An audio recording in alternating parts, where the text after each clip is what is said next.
ঈমান হলো সবচাইতে বড় পুঁজি। ঈমানকে সুন্দর করে আমরা আনবো। আল্লাহ রাব্বুল আলামিন ঈমানদারকে জান্নাতের ওয়াদা করেছেন। রাসূলকে শুধু ভালোবাসলেই হবে না, ভালোবাসলেই যদি রাসূলকে ভালোবাসলেই যদি জান্নাত পাওয়া যেত, অনেক সাহাবীর আগে আবু তালেব জান্নাতে চলে যেত। আমার নবীর প্রতি ভালোবাসা কি আবু তালেবের কম ছিল? আসতে বলে কম ছিল। নিজের ছেলেকে দূরের বিছানায় রেখে সাইয়েদনা আলী এবং জাফর রাদিয়াল্লাহুকে দূরের বিছানায় রেখে দূরে রেখে আমার নবীজিকে কোলের মধ্যে নিয়ে নিয়ে তিলে তিলে মানুষ করেছেন আবু তালেব।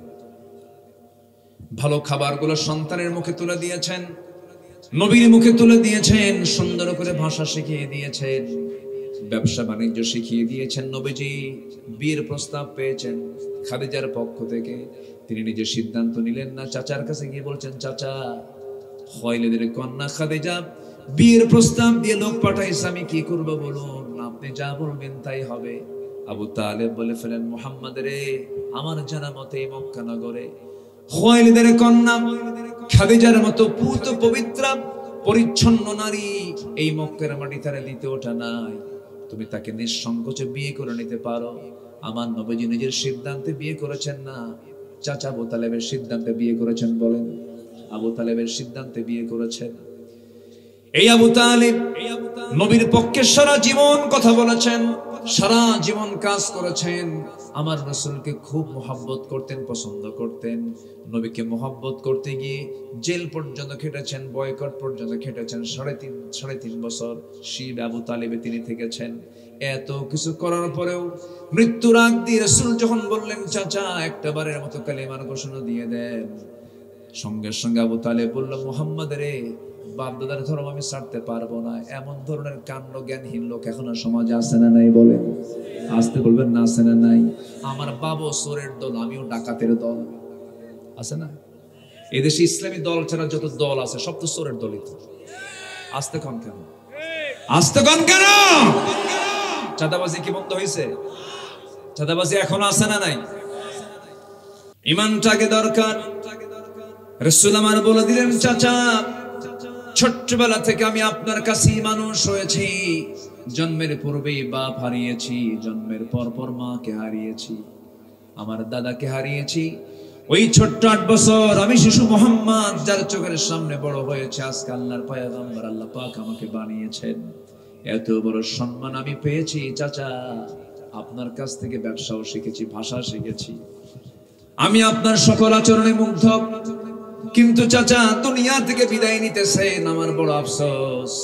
আপনার দুটা কলিজার টুকরার সন্তান আলী এবং জাফর দুজন ইসলাম কবুল করলো। চাচা যান, শুধু মহব্বত হলে চলবে না, ভালোবাসা হলে চলবে না, একটাবার আপনি কালিমা পড়ে মুসলমান হয়ে যান। সঙ্গে সঙ্গে সঙ্গে সঙ্গে আমার রাসূল এই কথা যখন বলে ফেললেন, আবু তালেব বলতেছেন, ও আমার ভাতিজা মুহাম্মদ, আমি সবকিছু বুঝি, তুমি আল্লাহর নবীও, তুমি এটা সত্য, মহাসত্য, তুমি আল্লাহর নবী, কিন্তু আমার বাপ দাদা যা কিছু করে গেছে তার বাইরে যেতে পারবো না। আমার মনে হয় কালিমা আমার কপালে জুটবে না। আমার নবীজি বারবার চেষ্টা করছিলেন। নবীজি তার বরকতের হাতটা মাথা থেকে পা পর্যন্ত বুলাইয়া দিলেন, বারবার বলছেন, চাচা পুরো কালিমা লাগবে না, শুধু বলবেন লা ইলাহা ইল্লাল্লাহ। এতটুকু বললে আমি আপনার জন্য জামিন হব, আল্লাহর কাছে গিয়ে আপনার ব্যাপারে আমি আবদার করব। সঙ্গে সঙ্গে তাও বলা তার নসিবে জুটলো না। ফেরেশতা এসে রাসূলকে বলেন, হে রাসূল, আপনি যাকে ভালোবাসবেন আপনি তাকে হেদায়েত দিতে পারবেন না, কারণ হেদায়েতের মালিক কে? আসতে কবেন না, হেদায়েতের মালিক কে? হেদায়েত কে দেন বলেন? এইজন্য নামাজের মধ্যে আমরা বলি, ইহদিনাস সিরাতাল মুস্তাকিম, আয় আল্লাহ তাআলা আমাদেরকে সরল সঠিক পথের রাস্তা দেখিয়ে দাও। আপনি জোর করে মানুষকে হেদায়েত দিতে পারবেন না, কারণ হেদায়েতের চাবি একমাত্র কার হাতে? রাসূল চেষ্টা করলেন, পারলেন না, বেঈমান হয়ে দুনিয়া থেকে তিনি বিদায় নিলেন। এত মহব্বত, এত ভালোবাসা, এত কিছু ত্যাগ স্বীকার করার পর আল্লাহর কাছে তার কোনো দাম নাই, কারণ তার মধ্যে সব থাকলেও কি নাই বলেন? ঈমান নাই। এইজন্য ঈমানটা বড় শর্ত। তুমিনুনা বিল্লাহি ওয়া রাসূলিহি ওয়া তুজাহিদুনা ফি সাবিলিল্লাহি বিআমওয়ালিকুম ওয়া আনফুসিকুম যালিকুম খায়রুল لكم إن كنتم تعلمون জোরে বলুন আল্লাহু আকবার ভালো করে ঈমান আনো নবীর প্রতি ঈমান আনো এবং আল্লাহর দ্বীন কি বিজয়ী করার জন্য আল্লাহর পথে জিহাদ করো জিহাদ সংগ্রাম করো জান দাও মাল দাও আল্লাহ রাব্বুল আলামিন বলেছেন বান্দারে এমনি এমনি আমি তোরে জান্নাত দেব না তোর সঙ্গে আমার সম্পূর্ণ চুক্তি হয়েছে কন্ট্রাক্ট হয়েছে তুই জান মাল দিবি আমি তোরে জান্নাত বুঝায় দেব জোরে কোন সুবহানাল্লাহ বাড়িতে গিয়ে কোরআন খুলে দেখে নেবেন সূরা তাওবার 111 নম্বর আয়াত আল্লাহ রাব্বুল আলামিন বলেন আত-তাইবুন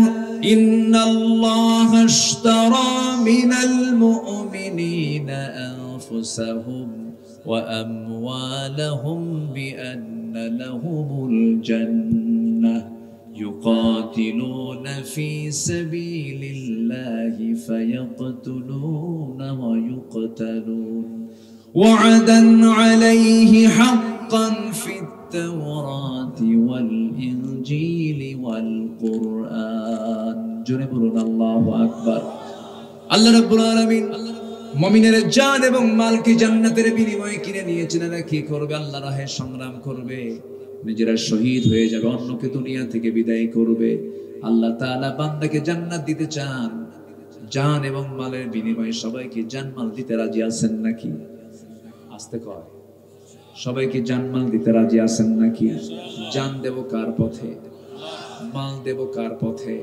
আমাকে জান্নাত বুঝায় দিবেন তিনি আমার কে আল্লাহ আল্লাহর কাছে আমি জান মাল বুঝায় দেব আল্লাহ আমাকে জান্নাত বুঝায় দিবেন যেমন করে সাহাবে কেরাম করেছেন আমার ভাইরা আমার নবীজি বদর যুদ্ধের দিন যুদ্ধের জিহাদের গুরুত্ব নিয়ে আলোচনা করছেন একজন সাহাবী খেজুর খাচ্ছিলেন রাসূল বলছেন তোমরা কি জানো এই যুদ্ধে যে বান্দা অংশগ্রহণ করবে তার জন্য এমন একটা জান্নাত তার জন্য বরাদ্দ হবে যার জান্নাতের প্রশস্ততা হলো আসমান জমিন বরাবর সঙ্গে সঙ্গে সাহাবী খেজুরটা অর্ধেক খেয়েছেন আর অর্ধেক খেজুর এখনো খাওয়া হয় নাই অর্ধেক খেজুরটা ফেলে দিলেন রাসূল বললেন অর্ধেক খেজুর ফেলে দিলা কেন এর কারণটা কি তিনি বলছেন ইয়া রাসূলুল্লাহ অর্ধেক খেজুর খেতে যতটুকু সময় লাগবে এটা আমার জন্য লস এক্ষুনি যুদ্ধে গেলাম শহীদ হয়ে আল্লাহর জান্নাতে যেতে চাই জোরে বলি সুবহানাল্লাহ আরো জোরে বলি সুবহানাল্লাহ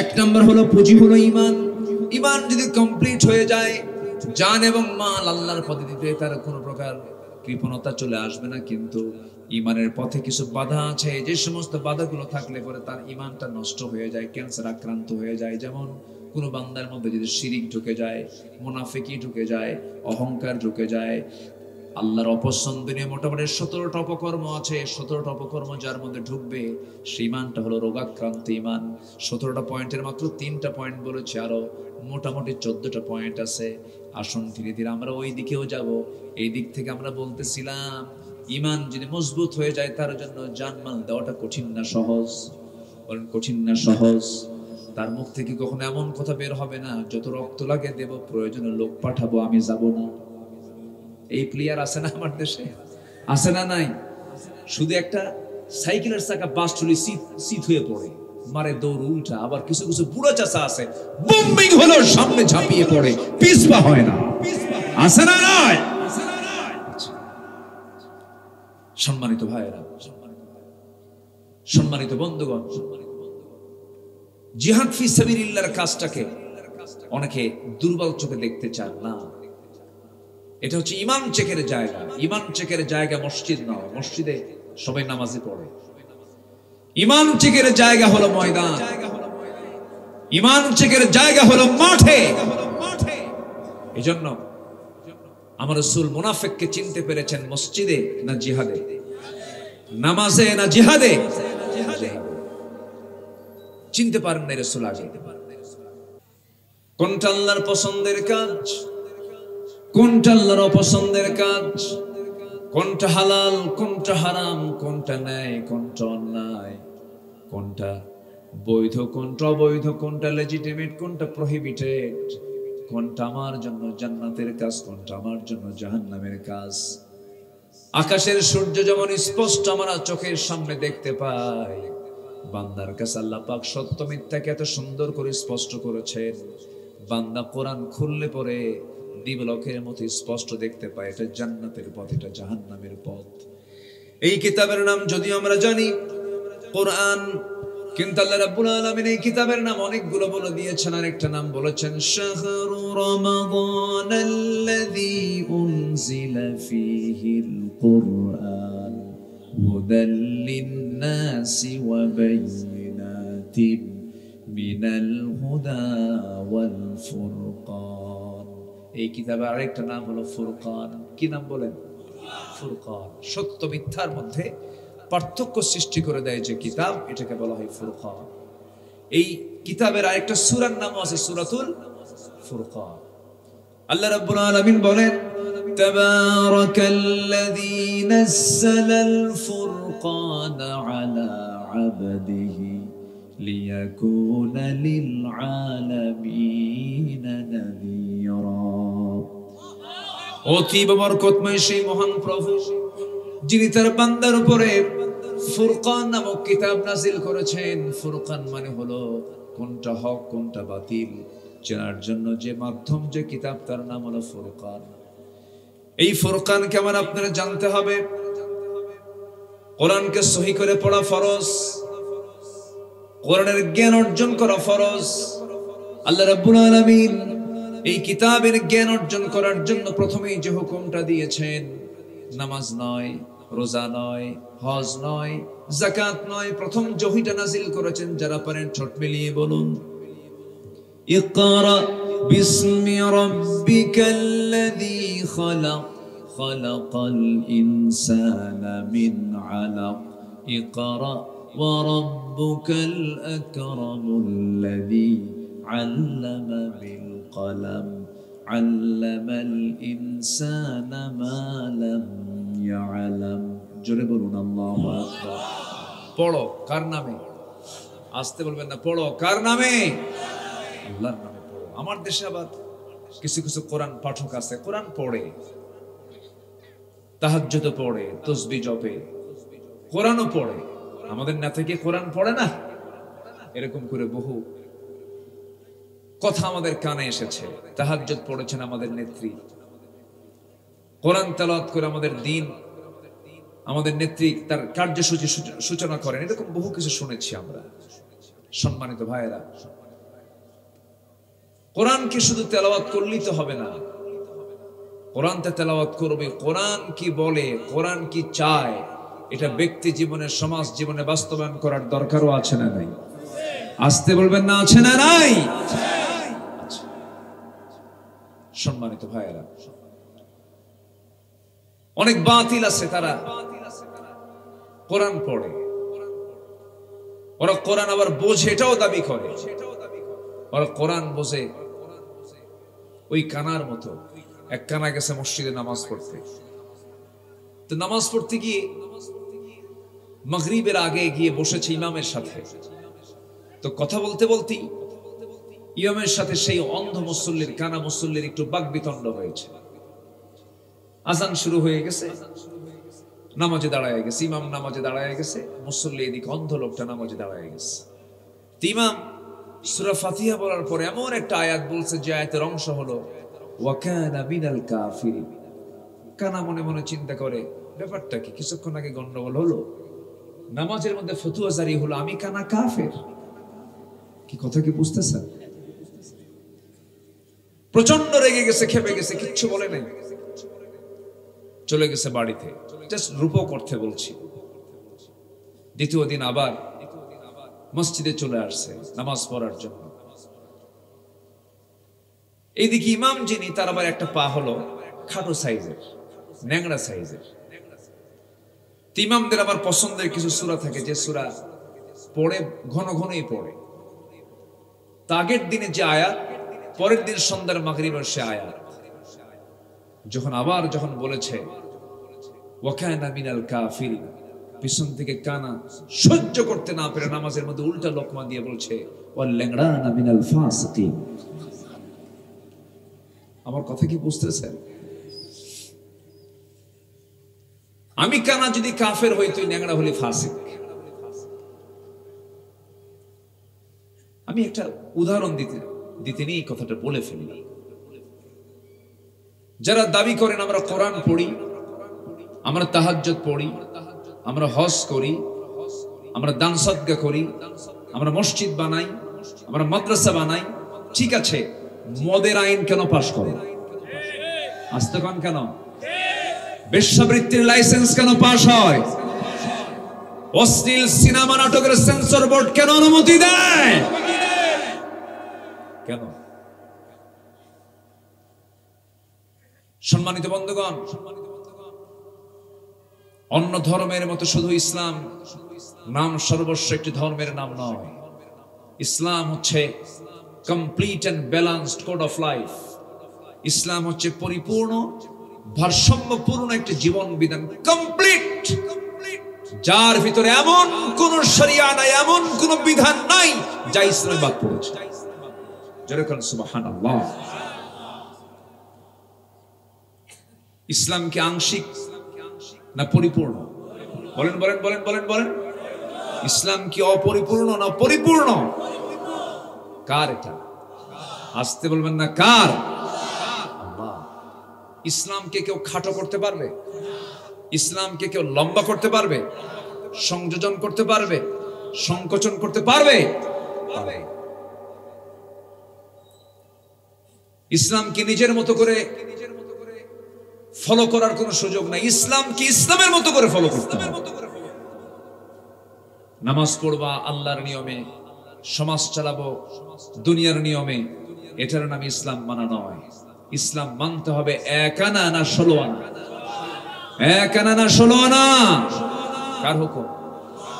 আল্লাহ রাব্বুল আলামিন বলেন, ইয়া আইয়ুহাল্লাযীনা আমানু দুখুলু ফিস সিলমি কাফা ওয়ালা তাত্তাবিউ খুতুওয়াতিশ শাইতান ইন্নাহু লাকুম আদুউম মুবিন।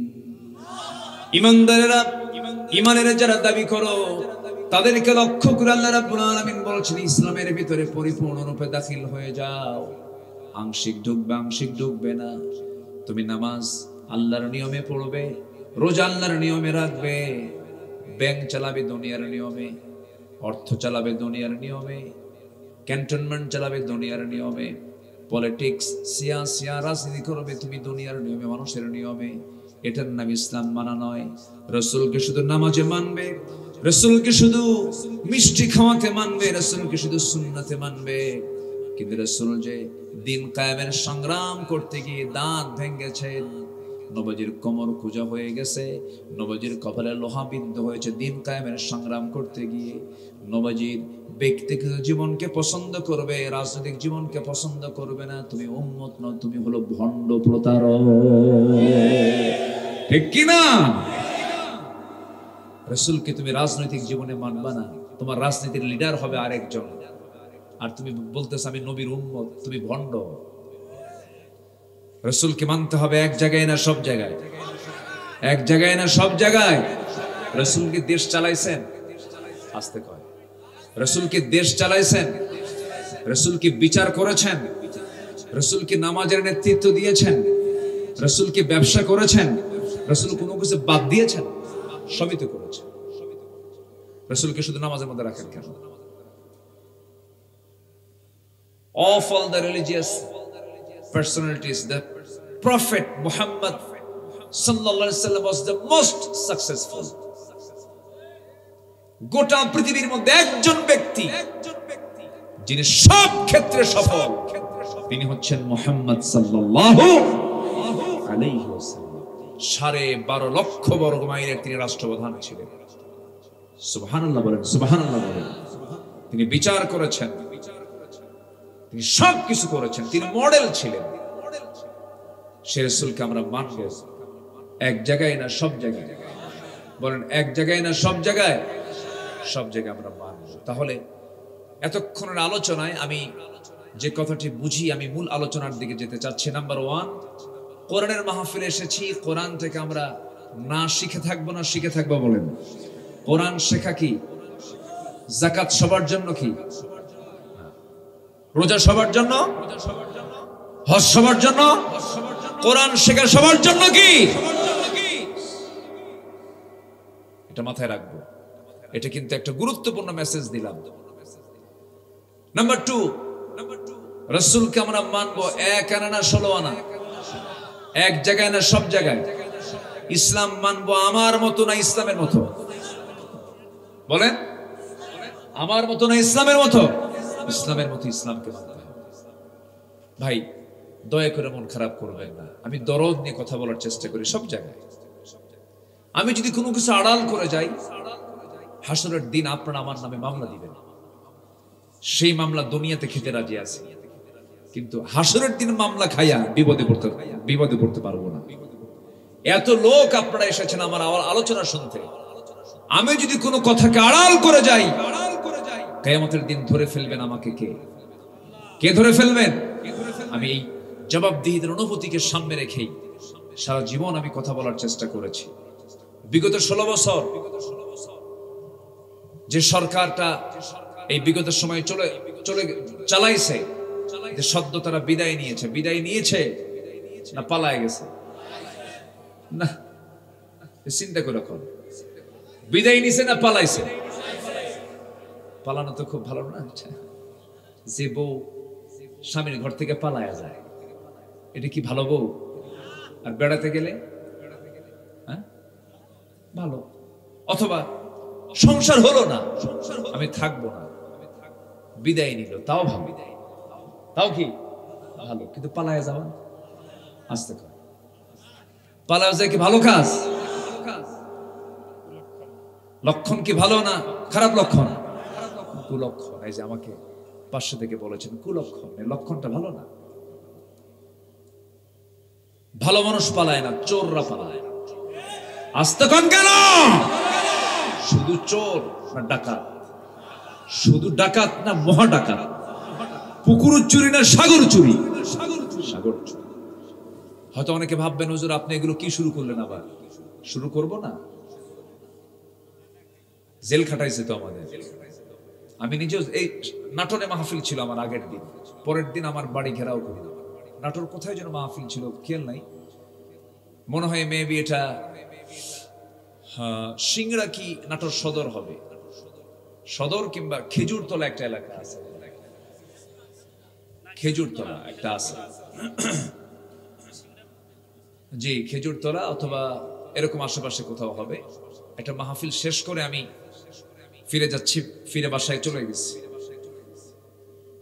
ফজরের একটু আগ দিয়ে অথবা একটু আগে পড়ে আমার গোটা বাড়ি ঘেরাও করেছে 250 পুলিশ দিয়ে। বড় ডাকাত তো আমি। আচ্ছা, আমাকে বললো হুজুর, সালাম দিয়ে বললো হুজুর থানায় আপনাকে ডাকছে। কেন? 4 দাওয়াত দিচ্ছে। কিসের দাওয়াত? চায়ের দাওয়াত। বললাম চায়ের দাওয়াত দিলেন, এত লোক কেন? আমি তো এমনি যাব। থানায় নিয়ে কোনো কথা নাই, যা মামলা ছিল আরো কিছু যোগ করছে। এখন পরে ওসি মহোদয় আমার দিকে তাকায় বলে হুজুর আপনি মানে মাফ করে দিন, বদ্ধ দিয়েন না। বললাম কেন? হুজুর হুকুমের গোলাম, কি করব, উপর থেকে চাপ, বাধ্য হলাম মামলা দিতে। কি করবেন হুজুর? বদ্ধ দিয়েন না, মাফ চাই। চাকরি বাঁচান তো ফরজ। আমি বললাম ইমান বাঁচান তো নফল। ইমান বাঁচান তো নফল। আল্লাহ কি ইতিহাস তৈরি করে দিয়েছেন। পুলিশ গুলি করে, পুলিশের সন্তান গুলিবিদ্ধ হয়ে দুনিয়া থেকে বিদায় নেয়, ঠিক কিনা? ঠিক আছে না? পুলিশ গুলি করে আর তার সন্তান গুলির মুখোমুখি দাঁড়িয়ে বলে গুলি চালা, আমি দুনিয়া থেকে বিদায় নেব, কিন্তু জুলুম সমাজ থেকে উৎখাত করতে চাই আমরা। জানেন না? জানেন না? আপনারা জানেন না? সম্মানিত ভাইরা, আমরা ভাবছিলাম যুব সমাজ মনে হয় শেষ হয়ে গেছে। ডিভাইস, মোবাইল, আসক্তি, মাদক, নেশা সব দিয়ে মনে হয় যুব সমাজ ধ্বংসের দিকে চলে গেছে। না, বিবেক জাগ্রত হয়েছে। কি বিবেক জাগ্রত হলো? ভাবছিলাম মনে হয় নেশা টেশা দিয়ে, অনলাইন দিয়ে সব শেষ হয়ে গেছে, কিন্তু জাতে মাতাল একদম তালে ঠিক, একদম সোজা বঙ্গভবন ঘেরাও করে ফেলছে, গণভবন দখল করে ফেলছে। খায় না, কয় যে খাই নাই, দুপুরে গিয়ে একদম লাঞ্চ করবো মুরগির রান দিয়া। করছে না? খাইছে কিনা বলে? বিজয়টা কে দিয়েছেন বলেন? আসতে বলবেন না, বিজয়টা কে দিয়েছেন? সকল কল্যাণ কার হাতে? বিজয় কে দিতে পারেন? যুবকদের হৃদয়ে আল্লাহর ভয় সৃষ্টি করে দুনিয়ার সব ভয়কে আল্লাহ পাক যুবকদের হৃদয় থেকে মুছে দিয়েছিলেন। যুবকরা কোনো ভয়ই ছিল না, গুলি করে একটা হাজির হয় 10টা, লাভ নাই। আমার বন্ধুগণ, বহু কথা আছে, আস্তে আস্তে করে একটু শুনতে হবে, মনোযোগ দিয়ে শুনুন। দুনিয়াতে এসেছি আমরা একটা লক্ষ্য নিয়ে, একটা লক্ষ্যে আল্লাহ রাব্বুল আলামিন পাঠিয়েছেন। সেই লক্ষ্য পূরণ করে যদি আল্লাহর সামনে হাজির হতে পারি, আল্লাহ খুশি হলে আমাদের জন্য লাভ। আল্লাহ যদি নারাজ হয়ে যান, বড় বেকায়দা হয়ে যাবে। আমার আপনার জন্য দুইটা রাস্তা খোলা আছে, একটা হলো জান্নাতের রাস্তা, আরেকটা হলো জাহান্নামের রাস্তা। জাহান্নাম থেকে বাঁচার জন্য আল্লাহ রাব্বুল আলামিন বান্দাকে বলছেন, বান্দারে আমি তোকে জাহান্নাম থেকে বাঁচায় তোকে জান্নাত দিয়ে দেব। এর কি কিছু আমল তোরে শেখায় দেব নাকি? আল্লাহ রাব্বুল আলামিন বলেন, হাল আদুল্লুকুম আলা তিজারাতিন তুনজিকুম মিন আযাবিন আলীম তুমিনুনা বিল্লাহি ওয়া রাসূলিহি ওয়া তুজাহিদুনা ফি সাবিলিল্লাহি বিআমওয়ালিকুম ওয়া আনফুসিকুম যালিকুম খায়রুল লাকুম ইন কুনতুম তা'লামুন। জোরে বলুন আল্লাহু আকবার। আমি কি তোমাদেরকে এমন একটা বিজনেসের কথা বলবো যে বিজনেস তোমাকে জাহান্নাম থেকে বাঁচায় জান্নাতের পথে তোমাকে তুলে দেবে। সেই বিজনেসের পুঁজি হলো কয়েকটা, এর মধ্যে 1 নাম্বার পুঁজি হলো ঈমান আনবে কার উপরে? ঈমান আনবে কার উপরে? আল্লাহর উপরে। আমাদের ঈমান আছে না নাই? আসতে কয়, আর ঈমান আছে না নাই? নামাজ নয় না পড়ি, বিড়ি নয় খাই, তো কি হয়েছে? আমার দেশের মুসলমানদের 1 নম্বর বৈশিষ্ট্য নামাজ পড়ে না, 2 নম্বর বৈশিষ্ট্য চান্স পাইলি জিকির বাদ দিয়ে বিড়ি খায়। আমি কি ভুল বলতেছি কিছু? ঠিক আছে কিনা? চান্স পাইলে জিকির বাদ দিয়ে কি করে? বিড়ি খায়। যে বিড়ি খায় সে সারাদিন কয়টা খায় তা মনে থাকে না, কি পরিমাণ খায়। একটা শেষ হতে আরেকটা চালায়, শেষ না হতে আরেকটা লাগায়। না, এটার জন্য আমরা দুনিয়াতে আসিনি। আমরা দুনিয়াতে এসেছি আমরা ধ্বংস হওয়ার জন্য না, গড়ানোর জন্য। বলেন বলেন বলেন বলেন। পৃথিবীকে আমরা ধ্বংস করার জন্য আসছি না, গড়তে এসেছি। গড়তে এসেছি, নিজকে গড়তে হবে, পরিবারকে গড়তে হবে, সমাজকে গড়তে হবে, রাষ্ট্রকে গড়তে হবে। আমরা ধ্বংসের জন্য আসিনি। সম্মানিত ভাইয়েরা, তাহলে জান্নাতে যাওয়ার 1 নম্বর পুঁজি হলো কি আনা বলেন তো? জোরে বলেন, আরো জোরে। ঈমান। ঈমান কি নামাজবিহীন কি ঈমান থাকে? বলেন বলেন বলেন। আমার দেশে অধিকাংশ নামাজি না বেনামাজি? বেনামাজি। বুকটা ফেটে যায়, আমি আশ্চর্য হয়ে যাই। গোটা পৃথিবী তাকিয়ে থাকার কথা আমার দেশের দিকে। 20 কোটি মুসলমানকে আপনি কি মনে করছেন? গোটা আরব গালফের ভিতরে যত জনগণ মুসলমান আছে এর চাইতে কোন অংশে এর চাইতে আমার দেশে লোকজন জনসংখ্যা বেশি। 20 কোটি মুসলমানের দেশ হলো বাংলাদেশ। ফার্স্ট মুসলিম কান্ট্রি হলো ইন্দোনেশিয়া, সেকেন্ড হলো বাংলাদেশ। জনসংখ্যার দিক থেকে এত বিশাল সংখ্যাগরিষ্ঠ একটা মুসলিম জাতির দেশ এটা বাংলাদেশ। অথচ মসজিদ 4.5 লক্ষ থাকার পরেও আমার আপনার বন্ধু, আমার আপনার একটা বিষয় আপনি একটু লক্ষ্য করে দেখেন তো, আমার আপনার মসজিদগুলো ফজরের সময় মসজিদগুলো ভরা না খালি? বলেন বলেন। আসল মুসল্লি জুমার দিন না ফজরের সময়? আসল মুসল্লির পরিচয় কোনটা বলেন? জুমা না ফজর? জুমা না ফজর? যেদিন দেখতে পাবেন জুমার চাইতে ফজরের মুসল্লি বেশি, সেদিন বুঝতে হবে এই দেশে মুসল্লি সৃষ্টি হয়েছে। আমার দেশে এখন মসজিদ বেশি না মুসল্লি বেশি? মসজিদই বেশি। শীতাতপ নিয়ন্ত্রিত মসজিদ, ফজরের সময় মুসল্লি মোট 3 জন, ইমাম, মুয়াজ্জিন আর খাদেম। চাকরি না থাকলে এই 3টাও থাকতো। বাস্তব বলছি। কেন? ইমানদারের বৈশিষ্ট্যতে এটা থাকার কথা ছিল না। মসজিদে জায়গা হবে না, কম্পিটিশন শুরু হয়ে যাবে, এটা হওয়ার কথা ছিল। আমার বন্ধুগণ, আমার ভাইয়েরা, ইমানদারকে আল্লাহ রাব্বুল আলামিন জান্নাত দিয়ে দিবেন, কিন্তু কোন ইমানদার? ইমানদারের বৈশিষ্ট্যগুলো মহান রাব্বুল আলামিন কোরআনের বিভিন্ন জায়গায় তুলে ধরেছেন।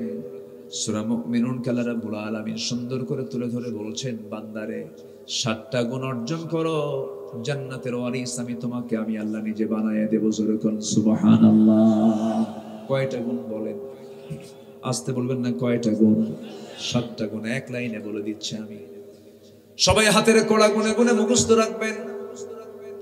আল্লাহ রাব্বুল আলামিন বলেন, قد أفلح المؤمنون الذين هم في صلاتهم خاشعون والذين هم عن اللغو معرضون والذين هم للزكاة فاعلون والذين هم لفروجهم حافظون। নাম্বার 1 হলো মুমিন। তো এই মুমিন সফল যে নামাজকে খুশুর সঙ্গে আদায় করে, নাম্বার 1। নাম্বার 2 হলো বাজে কথা মুখ থেকে বের করে না, মিথ্যা সাক্ষী দেয় না, মুখের জিহবার কোনো গুনাহ করে না, মুখ থেকে অযাচিত কোনো কথা বের করে না। নাম্বার 3 হলো যাকাত যে ঠিক মতো আদায় করে। নাম্বার 4 হলো লজ্জাস্থানের যে বান্দা হেফাজত করবে। নাম্বার 5 হলো ওয়াল্লাযীনা হুম লিআমানাতিহিম ওয়া আহদিহিম রাউন। নাম্বার 5 হলো যারা আমানত ঠিক রাখবে। নাম্বার 6 হলো যারা ওয়াদা ঠিক রাখবে। নাম্বার 7 নামাজ দিয়ে শুরু, নামাজ দিয়ে শেষ। ওয়াল্লাযীনা হুম আলা সালাওয়াতিহিম ইউহাফিজুন। নামাজকে যারা সংরক্ষণ করবে, নামাজের ব্যাপারে যারা যত্নশীল হবে, এই 7টা গুণ অধিকার যারা, এই 7টা গুণ যারা সুন্দর করে অর্জন করতে পারবে, এই 7টা গুণের অধিকারী বান্দাকে আল্লাহ রাব্বুল আলামিন বলছেন, আমি আল্লাহ নিজে তার হাতে জান্নাত তুলে দেব। জোরে বলে সুবহানাল্লাহ। কয়টা বলেন? আমি কিন্তু মাহফিল শেষে প্রশ্ন করব, উত্তর দিতে হবে। রাজি আছেন তো সবাই? এরকম কিছু পর্ব রাখা উচিত, মাহফিল শেষে কিছু প্রশ্ন করা উচিত, কি ঠিক আছে না? আর যিনি যাবেন তিনি উত্তর দিবেন, যাবেন, কেউ যাবেন না। আমি খুবই খুশি, আমি খুবই আনন্দিত যে একটা লোকের কোনো নড়াচড়া নেই। বলি আলহামদুলিল্লাহ। উপজেলার নাম কি? এই বাগাতিপাড়া আর বাগারপাড়া আমার প্যাঁচ লাগে। একটা বাগারপাড়া উপজেলা আছে, এটা কোন জেলা বলেন? না, বাগারপাড়া একটা উপজেলা আছে, বাগারপাড়া বলেন, শোনেন নাই? যশোর। যশোরের একটা উপজেলার নাম হলো বাগার বয়কার বা গয়কার র, বাগারপাড়া। এটা হচ্ছে যশোরের। আর এটা হচ্ছে বাগাতিপাড়া। তাহলে এখানে কি একটা ইন্টারভিউ হতে পারে না বলেন তো? ভাইবা বোর্ডে কিন্তু সাধারণ জিজ্ঞাসায় কোন বিসিএস পরীক্ষাও কিন্তু এটা আসতে পারে যে এই দেশ সম্পর্কে মানচিত্র নিয়ে, এই দেশ নিয়ে কতটুকু চেনা আছে। বাগাতিপাড়া কোনটা, কোন জেলা, কোন জেলায়, আর বাগারপাড়া কোন জেলায়, কি কথা বুঝলেন না আপনারা? তাহলে এই প্রশ্ন যদি বাগাতিপাড়ার কোনো ক্যান্ডিডেট যদি থাকে, এই প্রশ্ন কিন্তু আসতেই পারে যে বাগাতিপাড়া কোন জেলা আর বাগারপাড়া কোন জেলা। বলেন, বাগাতিপাড়া কোন জেলা? নাটোর। বাগারপাড়া যশোর। আর বাঘা এই যে কাছাকাছি যেন পারছে না, ওটা তো আলাদা। বাঘ এটা হচ্ছে না, এটা আলাদা জিনিস। মারা তো বহু আছে, বাঘ মারা আছে, ভেড়া মারা আছে, আছে না এরকম বহু মারা? বাঘ মারা, ভেড়া মারা, ওইদিকে আরো কিছু আছে, কোথায় কোথায় যেন আছে, হরিণ মারা আছে। সম্মানিত ভাইয়েরা, তাহলে জান্নাতে যেতে হলে ইমানদারের গুণ আল্লাহ পাক দেখতে চান। কয়টা বলেন তো? জোরে বলেন, কয়টা? এর মধ্যে ওয়াদা ভঙ্গ না ওয়াদা রক্ষা, আমানত ভঙ্গ না আমানত রক্ষা, নামাজ না বেনামাজ, বলেন নামাজ না বেনামাজ, মনোযোগ না অমনোযোগ, বুঝে না না বুঝে, জেনে না না জেনে, কোরআনটাকে ভুল না শুদ্ধ করে, কত কন্ডিশন আছে। কথা মিথ্যা না সত্য, বলেন কথা মিথ্যা না সত্য। স্ত্রী ছাড়া, নিজের স্ত্রী ছাড়া অন্য কোন নারীর কাছে যাওয়া যাবে? জেনা না বিয়া, বলেন জেনা না বিয়া। এই তো জান্নাতের কন্ডিশন, তো এইগুলো, এই তো কন্ডিশন, আর তো কিছু লাগে না। কিন্তু আমার দেশে এখন জেনা সহজ না বিয়া সহজ? বলেন বলেন। 40 বছর পার হয়, বিয়া করো, কি করে খাওয়াবো? মানে বউ মনে হয় হাতি, খাওয়াবে কি করে? সমস্ত উন্নতি, অগ্রগতি, বরকত বিয়ের আগে না বিয়ের পরে? বিয়ের পরে। যে পুরুষ বিয়ে করতে 50 বছর লাগে, ওর কপালে দুঃখ ছাড়া কিচ্ছু নাই। 50 বছর পার হয়, বিয়াখ্যান করে, দাঁত তো পড়া পড়া ভাব। 60 বছর হয়ে গেছে, বাচ্চা একটা হয়েছে, 65 বছর বয়সে বাচ্চা নিয়ে রাস্তায় হাঁটে। তখন বাচ্চাকে দেখে বলে, এই তোমার সাথে দেখে দাদা না নানা। কেন কেন এমন হবে? কিসের চিন্তা করেন আপনি? কিসের কিসের কিসের আপনার চিন্তা? রিজিকের দায়িত্ব কার? কি টেনশন করেন? যে যুবক বিয়ে করতে চায় না, যৌবন আছে কিন্তু বিয়ে করে না, ও কি ঠিক আছে না বাইপাস না যায়? ও তো ঠিক নাই, ওর লক্ষণ খারাপ। ওর লক্ষণ কি? খারাপ। আল্লাহ পাক সবকিছু বলে দিয়েছেন। বিয়ে হচ্ছে ঈমানের অর্ধেক, আর নিকাহু নিসফুল ঈমান। আল্লাহু আকবার বলেন, জোরে বলি আল্লাহু আকবার। সব খেয়াল করব। যুবকরা খুব খুশি, হুজুর ভালো করে কর, আমার বাপ বসে আছে বিয়ে শাদী করায় না। দেখছেন কি খুশি, দেখেন খুবই খুশি। বসো, তোমাদের নিয়ে আজকে কিছু কথা বলবো। আস্তে আস্তে কথা বলছি। আমরা কি জান্নাত পেতে চাই? সবাই জান্নাত পেতে চাই। বাঁচতে হবে জাহান্নাম থেকে। বাঁচতে হবে কিসের থেকে? জাহান্নাম থেকে। জাহান্নাম থেকে বাঁচার এক নাম্বার পুঁজি হলো ঈমান। পুঁজি হলো কি? ঈমান। ঈমান আছে, দাম আছে। ঈমান নাই, তার কোনো দাম নাই। একটা মানুষের মাথা থেকে পা পর্যন্ত সব নিখুঁত, অঙ্গ প্রত্যঙ্গ সব কিছু ঠিক আছে। মাথা থেকে, মাথার চুল থেকে শুরু করে পায়ের নখ পর্যন্ত সব কিছু ঠিক আছে, কিন্তু সব কিছু ঠিকঠাক থাকার পরও তার মধ্যে রুহুটা নাই। দাম আছে নাকি? একটা দেহের মধ্যে সবচেয়ে গুরুত্বপূর্ণ অংশ যেমন রুহু, তেমন একটা বান্দারের জীবনের সবচেয়ে মূল্যবান জিনিসটা হলো তার ঈমান। ঈমান হলো সবচাইতে বড় পুঁজি। ঈমানকে সুন্দর করে আমরা আনবো। আল্লাহ রাব্বুল আলামিন ঈমানদারকে জান্নাতের ওয়াদা করেছেন। রাসূলকে শুধু ভালোবাসলেই হবে না, ভালোবাসলেই যদি রাসূলকে ভালোবাসলেই যদি জান্নাত পাওয়া যেত, অনেক সাহাবীর আগে আবু তালেব জান্নাতে চলে যেত। আমার নবীর প্রতি ভালোবাসা কি আবু তালেবের কম ছিল? আসতে বলে কম ছিল?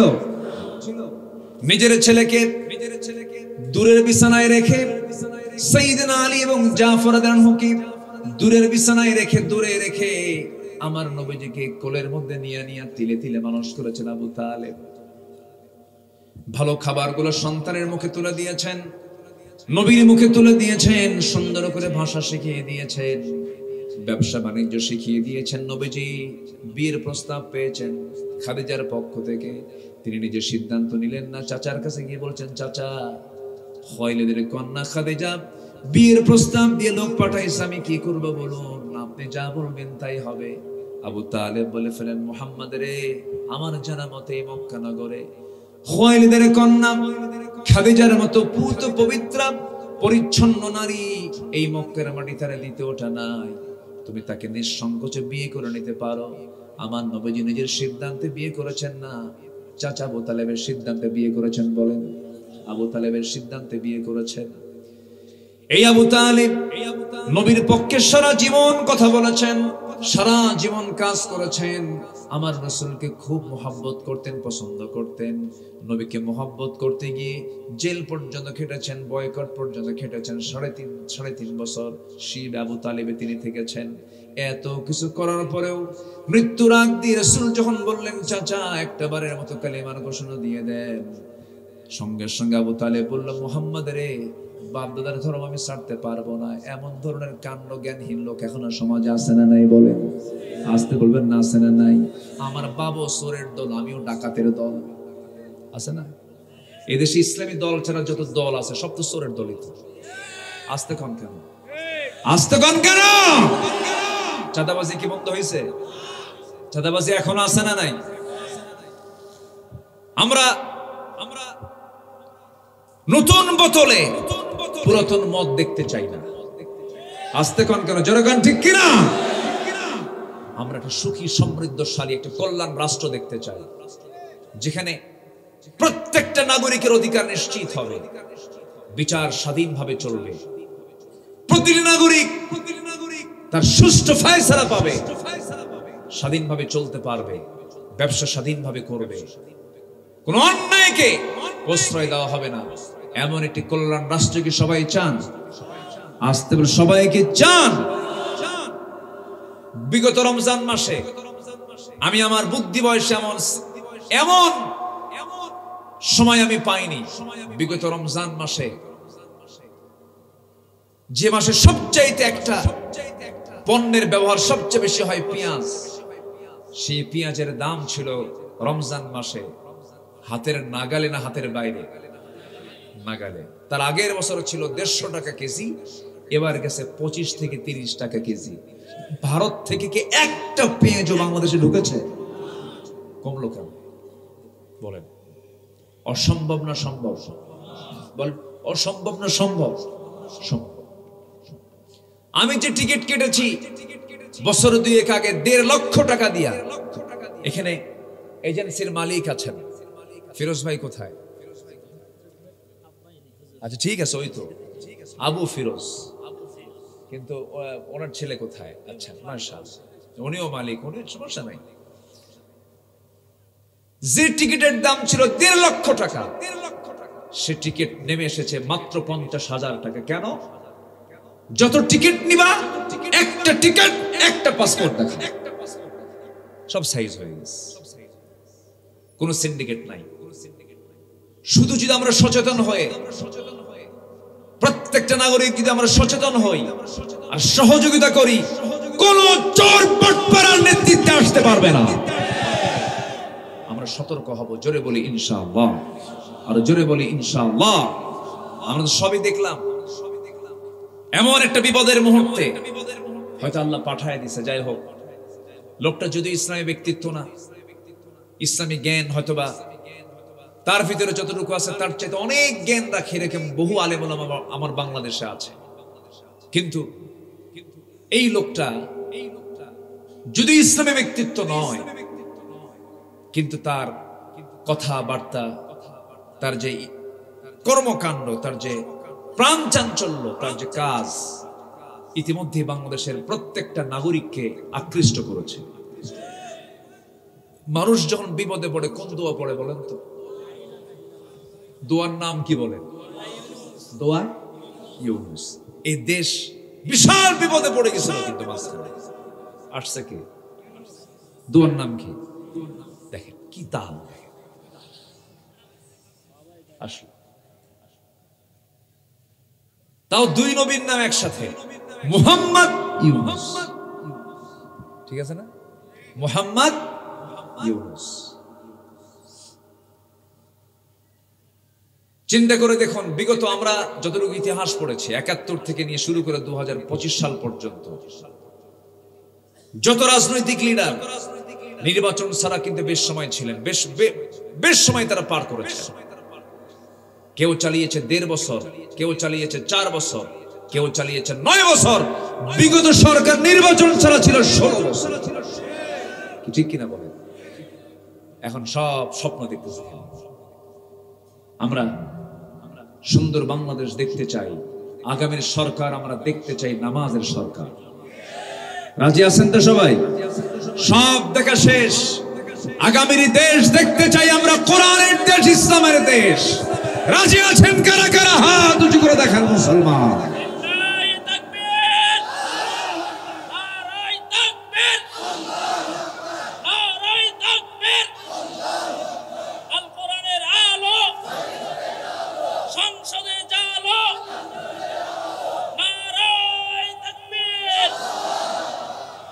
আল্লাহ কবুল করুন, জোরে বলি আমিন, আরো জোরে আমিন। আমার দিকে তাকান। তাহলে ভালোবাসা দরকার না ঈমান দরকার? বলেন বলেন, কোনটা আগে দরকার? আবু তালেবের মধ্যে কি ছিল? মোহাব্বত ছিল, কিন্তু ঈমান ছিল না। ঈমানটা আগে দরকার। রাসূল আমার বলে দিলেন, চাচা ছোট্টবেলা থেকে আমি আপনার কাছেই মানুষ হয়েছি। জন্মের পূর্বেই বাপ হারিয়েছি, জন্মের পর মাকে হারিয়েছি, আমার দাদাকে হারিয়েছি। ওই ছোট্ট 8 বছর আমি শিশু মোহাম্মদ যার চোখের সামনে বড় হয়েছে, আজকে আল্লাহর পয়গম্বর আল্লাহ পাক আমাকে বানিয়েছেন। এত বড় সম্মান আমি পেয়েছি চাচা, আপনার কাছ থেকে ব্যবসাও শিখেছি, ভাষা শিখেছি, আমি আপনার সকল আচরণে মুগ্ধ। কিন্তু চাচা দুনিয়া থেকে বিদায় নিতেছেন, আমার বড় আফসোস। আপনার দুটা কলিজার টুকরা সন্তান আলী এবং জাফর দুজন ইসলাম কবুল করলো। চাচা যান, শুধু মহব্বত হলে চলবে না, ভালোবাসা হলে চলবে না, একটাবার আপনি কালেমা পড়ে মুসলমান হয়ে যান। সঙ্গে সঙ্গে আমার রাসূল এই কথা যখন বলে ফেললেন, আবু তালেব বলতেছেন, ও আমার ভাতিজা মুহাম্মদ, আমি সবকিছু বুঝি, তুমি আল্লাহর নবীও, তুমি এটা সত্য, মহাসত্য, তুমি আল্লাহর নবী, কিন্তু আমার বাপ দাদা যা কিছু করে গেছে তার বাইরে যেতে পারবো না। আমার মনে হয় কালিমা আমার কপালে জুটবে না। আমার নবীজি বারবার চেষ্টা করছিলেন। নবীজি তার বরকতের হাতটা মাথা থেকে পা পর্যন্ত বুলায় দিলেন, বারবার বলছেন, চাচা পুরো কালিমা লাগবে না, শুধু বলবেন লা ইলাহা ইল্লাল্লাহ। এতটুকুন বললে আমি আপনার জন্য জামিন হব, আল্লাহর কাছে গিয়ে আপনার ব্যাপারে আমি আবদার করব। সঙ্গে সঙ্গে তাও বলা তার নসিবে জুটলো না। ফেরেশতা এসে রাসূলকে বলেন, হে রাসূল, আপনি যাকে ভালোবাসবেন আপনি তাকে হেদায়েত দিতে পারবেন না, কারণ হেদায়েতের মালিক কে? আসতে হবেন না, হেদায়েতের মালিক কে? হেদায়েত কে দেন বলেন? এইজন্য নামাজের মধ্যে আমরা বলি, ইহদিনাস সিরাতাল মুস্তাকিম, আয় আল্লাহ তাআলা আমাদেরকে সরল সঠিক পথের রাস্তা দেখিয়ে দাও। আপনি জোর করে মানুষকে হেদায়েত দিতে পারবেন না, কারণ হেদায়েতের চাবি একমাত্র কার হাতে?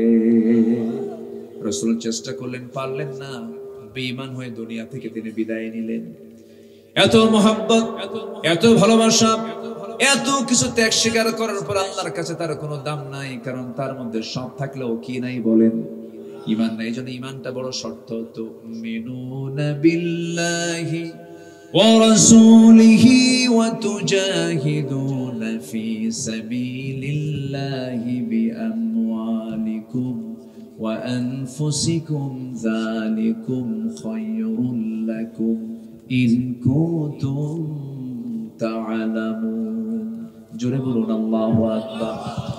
ভালো করে ঈমান আনো, নবীর প্রতি ঈমান আনো, এবং আল্লাহর দ্বীনকে বিজয়ী করার জন্য আল্লাহর পথে জিহাদ করো, জিহাদ সংগ্রাম করো, জান দাও, মাল দাও।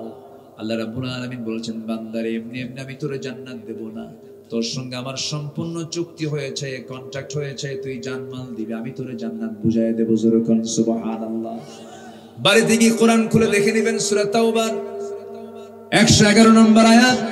আল্লাহ রাব্বুল আলামিন বলেন, আত-তাইবুন ইন্নাল্লাহা আশতারা মিনাল মুমিনিনা আনফুসাহুম ওয়া আমওয়ালাহুম বিআন্না লাহুমুল জান্নাহ ইউকাতিলুনা ফি সাবিলিল্লাহি ফায়াকতুলুনা ওয়া ইউকতালুন ওয়া'দান আলাইহি হাক্কান ফিত তাওরাতি ওয়াল ইনজিলি ওয়াল কুরআন।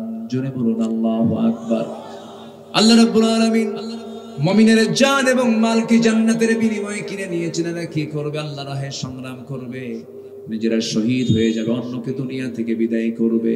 আল্লাহ তাআলা বান্দাকে জান্নাত দিতে চান, জান এবং মালের বিনিময়ে সবাইকে জানমাল দিতে রাজি আছেন নাকি? আসতে কয়, সবাইকে জানমাল দিতে রাজি আছেন নাকি? জান দেব কার পথে, মাল দেব কার পথে? আমাকে জান্নাত বুঝায় দিবেন তিনি আমার কে?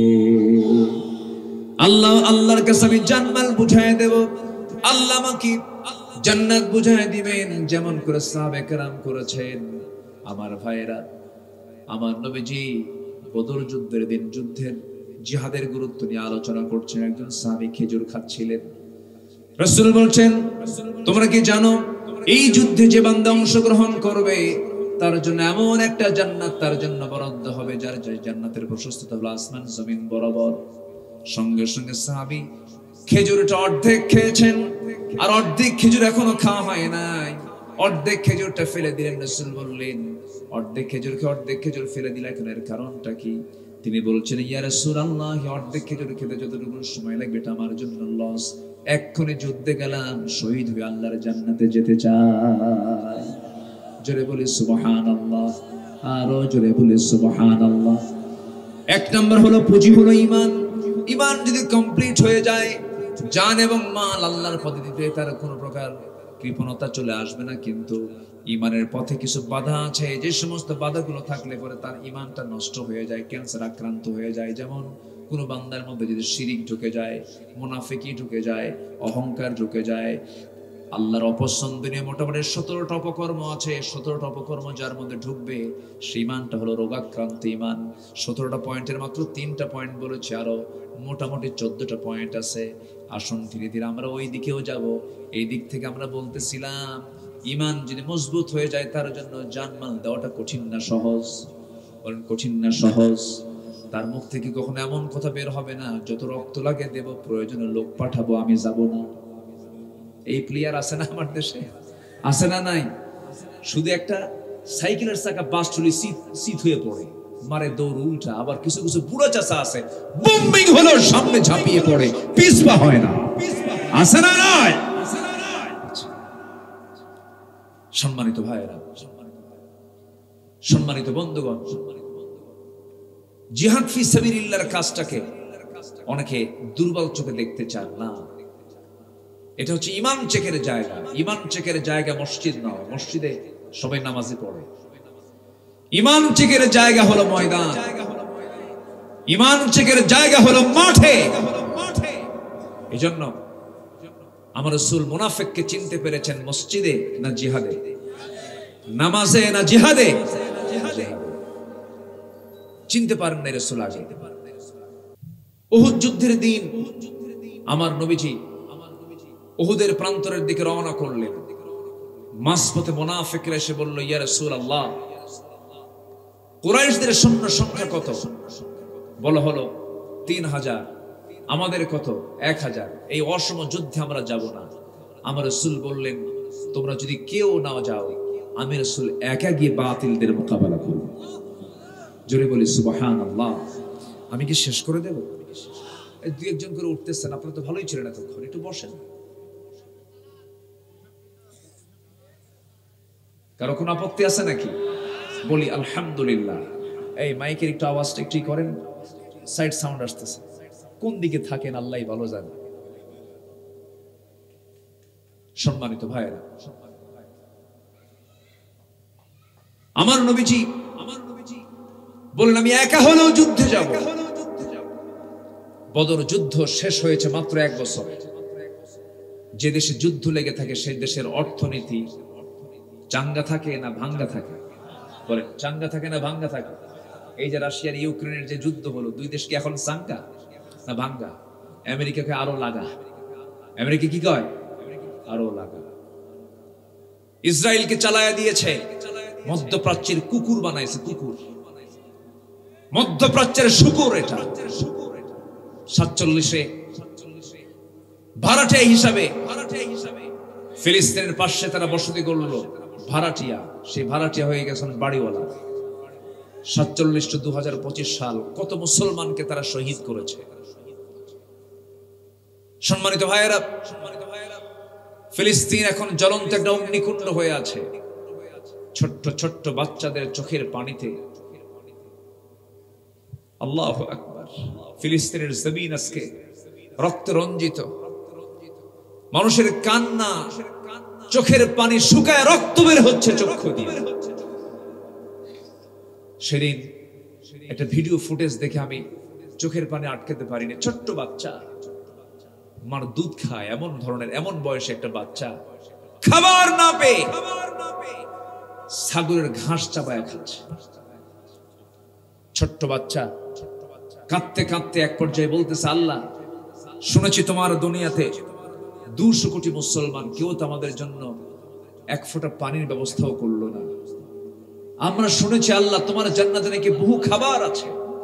আল্লাহ এখনই মৃত্যু দিয়ে দাও, তোমার জান্নাতে গিয়ে আমরা খাবার খাবো। সম্মানিত ভাইয়েরা, আমরা কোন সমাজে বসবাস করছি, কোন দুনিয়ায় বসবাস করছি? আমাদের মন কাঁদে না, অন্যের কষ্টে আমাদের হৃদয়ে কষ্ট অনুভূত হয় না, আমাদের হৃদয়ে বিবেক জাগ্রত হয় না। যে ঈমান মাজলুমদের পাশে দাঁড়ায় না, সেই ঈমান মজবুত ঈমান হতে পারে না। সম্মানিত ভাইয়েরা, সম্মানিত বন্ধুগণ, প্রযুক্তির কল্যাণে মাহফিলের এই প্ল্যাটফর্ম থেকে এটাই উদাত্ত আহ্বান জানাবো, যারা গোটা বিশ্বের মরলিপনা করছেন, ওয়াইসির যারা নেতৃত্বে আছেন, জাতিসংঘের যারা নেতৃত্বে আছেন, কোরআনের এই প্ল্যাটফর্ম থেকে জানাতে চাই, মানবতা বিরোধী, অমানবিক, পাশবিক আচরণ বন্ধ করা দরকার। ঠিক কিনা? বন্ধ করা দরকার, বন্ধ হওয়া উচিত। কতগুলো তাজা প্রাণ ঝরে গেল, অঙ্গহানি হলো, বাপ মা মারা গেছে, ছোট্ট বাচ্চা একা একা রাস্তায় ঘুরে ফেরে বেড়াচ্ছে, খাবার নাই, না খেয়ে কঙ্কাসার হয়ে দুনিয়া থেকে বিদায় নিচ্ছে। এই কেমন দুনিয়ায় বসবাস করছি আমরা? আমরা আল্লাহর কাছে দোয়া করি, আল্লাহ তুমি খালিদ বিন ওয়ালিদের মতো, সালাউদ্দিন আইয়ুবের মতো, সাইয়েদনা ওমর ফারুকের মতো একটা লিডার তুমি পৃথিবীতে আল্লাহ পাঠায় দাও। জোরে বলি আমিন। সম্মানিত ভাইয়েরা, উহুদ যুদ্ধের দিন আমার নবীজি সাহাবে কেরামকে নিয়ে রওনা করলেন। মুনাফিকরা মাঝখান থেকে পালায় গেল। মুনাফিককে চেনা যায় কোথায়? নামাজে না জিহাদে? পালায় গেল, চলে গেল। আমার নবীজি পিছপা হলেন না, উহুদে চলে গেলেন। আমার নবীজি চতুর্দিকে লক্ষ্য করলেন। নবীজির সেদিন মাথায় টুপি ছিল না, নবীজির মাথায় ছিল হেলমেট। সেদিন নবীর মাথায় পাগড়ি ছিল না, মাথায় ছিল যুদ্ধের পোশাক, হেলমেট, লোহার হেলমেট তিনি পড়েছেন। হাতে ছিল অস্ত্র, বর্ষা, ঘোড়ার পিঠে অশ্বারোহী সেনাপতি মুহাম্মদ সাল্লাল্লাহু আলাইহি ওয়াসাল্লাম যুদ্ধের ময়দানে চতুর্দিকে একটা মোচড় দিলেন, একটা মহড়া দিলেন। এরপরে একটা চিকন গলিপথের পাশে সাহাবে কেরাম 50 জনকে ডাক দিয়ে বললেন, এই উঁচু পাহাড়, উঁচু একটা টিলার উপরে তোমরা এখানে শেল্টার নেবে, অবস্থান করবে। যতক্ষণ আমার পারমিশন না পাবে এই স্থান তোমরা ত্যাগ করবে না, নচেত এই দিক দিয়ে শত্রুরা কিন্তু অতর্কিত হামলা চালাবে। যুদ্ধ শুরু হয়ে গেল। এক পর্যায়ে, প্রাথমিক পর্যায়ে মুসলমানদের বিজয় প্রায় নিশ্চিত। 16 আনার 15 আনা মুসলমানদের দখলে চলে আসছে। আমার নবীজি সাহাবে কেরাম কি যুদ্ধের জায়গাগুলো সব সিলেকশন করে দিয়েছেন, কিন্তু এই 50 জন তীরন্দাজ সাহাবী মনে মনে চিন্তা করলেন, সিদ্ধান্ত নিলেন, যেহেতু যুদ্ধ থেমে গেছে, এই জায়গায় থেকে আর কি লাভ? তরবারি ছেড়ে তারা সেই স্থানটা ছেড়ে অন্য কোথাও চলে গেছে। কাফিরদের ভিতর থেকে, কুরাইশদের ভিতর থেকে একটা টিম ওই চান্স নিয়ে ওই চিকন গুলিপথ দিয়ে তারা ভিতর দিকে অতর্কিত হামলা চালিয়েছে। তাদের হামলার মূল লক্ষ্য ছিল অন্য কিছু নয়, মূল লক্ষ্য ছিল তারা চিন্তা করলো কাউকে মারার দরকার নেই, একটা ব্যক্তিকে মারলে ইসলাম শেষ হয়ে যাবে। এই চিন্তা মাথায় নিয়ে দূর থেকে বৃষ্টির মতো তীর মারা শুরু করলো রাসূলকে লক্ষ্য করে। সাহাবে কেরাম টের পেয়ে দৌড় মেরে এসে নবীর চতুর্পাশে দাঁড়ায় গেছেন 8-10 জন সাহাবী। তীর আসতেছে বৃষ্টির মতো, পাখির বাচ্চার মতো তীরবিদ্ধ হয়ে সাহাবে কেরাম একটার পর একটা পড়ে যাচ্ছেন, মারা যাচ্ছেন, শহীদ হয়ে যাচ্ছেন। 10 জন সাহাবীর 9 জনে দুনিয়া থেকে বিদায় নিলেন। সর্বশেষ সাহাবী রাসূলকে জড়িয়ে ধরে বলছেন, ইয়া রাসূলুল্লাহ, বৃষ্টির মতো তীরগুলো আসতেছে, এখনো তীরগুলো থামে নাই, তীরবিদ্ধ হয়ে যাবে আপনার দেহ। এই কথা রাসূলকে জড়িয়ে ধরলেন। রাসূলকে জড়িয়ে ধরে বলছেন, ইয়া রাসূলুল্লাহ, আল্লাহর কসম করে বলি, আমি আমার জীবনের চাইতে আমি আপনাকে বেশি ভালোবাসি। যত তীর লাগবে আমার পিঠে লাগুক, কিন্তু আপনার গায়ে না লাগুক। দিন প্রতিষ্ঠা হবে আপনার মাধ্যম দিয়ে, আপনার বাঁচা দরকার পৃথিবীতে। লক্ষ্যটা জানার চাইতে একটা মুহাম্মাদের দাম বেশি। জোরে কোন সুবহানাল্লাহ। ওই সাহাবী শাহাদাত বরণ করলেন। ওই সাহাবী রাসূলকে বাঁচাতে গিয়ে দেখা গেল তার গোটা শরীরটা ঝাঁঝরা হয়ে গেছে, তীরবিদ্ধ হয়ে 80 থেকে 85টি নেজা তরবারির দাগ ফুটে উঠেছিল, তীরবিদ্ধ হওয়ার দাগ ফুটে উঠেছিল। সাহাবী দুনিয়া থেকে বিদায় নিয়ে রাসূল একাকী পড়ে গেলেন। কাফেররা কাছাকাছি চলে এলো, হাতের মধ্যে পাথর এবার নিল। প্রথমে তীর দিয়ে মেরে তাকে আঘাত করার চেষ্টা করা হলো, এবার হাতের মধ্যে তারা পাথর নিল। দূর থেকে পাথর মারা শুরু করলো। নবীজির কাছাকাছি যাওয়ার সাহস পেল না। দূর থেকে যখন একজন পাথর মেরেছে, নবীজির মাথায় ছিল হেলমেট, হেলমেটের চিকন লোহা নবীজির কপালের মধ্যে শক্ত হাড়ের মধ্যে গেঁথে গেল।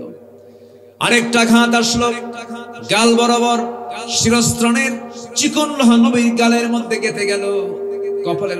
কপালের হাড়ের মধ্যে লোহা গেঁথে গেছে, গালের মধ্যে আরেকটা লোহার ফলা ঢুকে গেছে। আরেকটা পাথর মেরে দিয়েছে মুখ বরাবর, সামনের সুন্দর দুটি দাঁত ভেঙে পড়ে গেছে। একই মুখের ভিতরে তিনটে ইনজুরি, কপালে লোহাবিদ্ধ হওয়া, গালে লোহাবিদ্ধ হওয়া, সামনের দুটো দাঁত ভেঙে পড়ে যাওয়া, গড়ে গড়ে রক্তগুলো পড়ছিল। নবীজি সহ্য করতে না পেরে মাথা চক্কর মেরে নবীজি উহুদের ময়দানে তিনি চক্কর মেরে পড়ে গেলেন, উপর হয়ে পড়ে থাকলেন। নবীজির মুখে রক্ত দিয়া জমিন রক্তে রঞ্জিত হয়ে গেল। নবীর পাশে কেউ নাই, এমন চিত্র যখন কাফেরদের সামনে চিত্রায়িত হতে থাকলো। ওরা ওদের মিডিয়ায় প্রচার করে দিল, মুহাম্মদ বিন আব্দুল্লাহ দুনিয়া থেকে বিদায় নিয়েছে, রাসূল দুনিয়াতে নাই। এমন সংবাদ যখন সাহাবে কেরামদের কানে কানে চলে গেছে, সাহাবে কেরাম অস্থির হয়ে গেছেন। বিশেষ করে সাইয়েদনা ওমর ফারুক কাঁদতে কাঁদতে বলছেন, যে দুনিয়ায় রাসূল নাই সেই দুনিয়া আমার বাঁচার কোনো প্রয়োজন নাই। এই কথা বলে আবার যুদ্ধ তিনি শুরু করে দিলেন। এমন সময় সাইয়েদনা আলী মনে মনে চিন্তা করছেন, না না, রাসূল দুনিয়া থেকে বিদায় হতে পারেন না, কারণ দিনের কাজটা এখনো সম্পন্ন হয় নাই। তন্ন তন্ন করে খুঁজতে খুঁজতে গিয়ে এক জায়গায় গিয়ে দেখেন আমার নবীজি মুখ থুবড়ে একটা গর্তের মধ্যে পড়ে আছেন। গোটা শরীর তার রক্তে রঞ্জিত, জামাটা রক্তে লাল হয়ে আছে, দাড়িগুলো রক্তে লাল হয়ে আছে, চেনা যাচ্ছিল না। আমার রাসূলকে দেখা মাত্রই সাইয়েদনা আলী কাঁদতে কাঁদতে বলছেন, ইয়া রাসূলুল্লাহ, যে নবীর দেহ থেকে কুরাইশের রক্ত ছড়ায় দিল, আপনি তাদের ব্যাপারে লানত করুন। রাসূল বলছেন, আলী রে, আমি তোমার কাছে একটা কথা স্পষ্ট ভাষায় জানান দিতে চাই, বেশি দিন দূরে নয়। যে দেহের রক্ত এই জমিনে স্পর্শ করেছে, এই জমিনে একদিন আল্লাহর দিন কায়েম হয়ে যাবে। যেরকম সুবহানাল্লাহ। সাইয়েদনা আলী বুকের মধ্যে নিয়ে, কোলের মধ্যে নিয়ে এত জোরে দৌড় মারলেন, নিরাপদ জায়গায় তাকে শোয়া রাখলেন।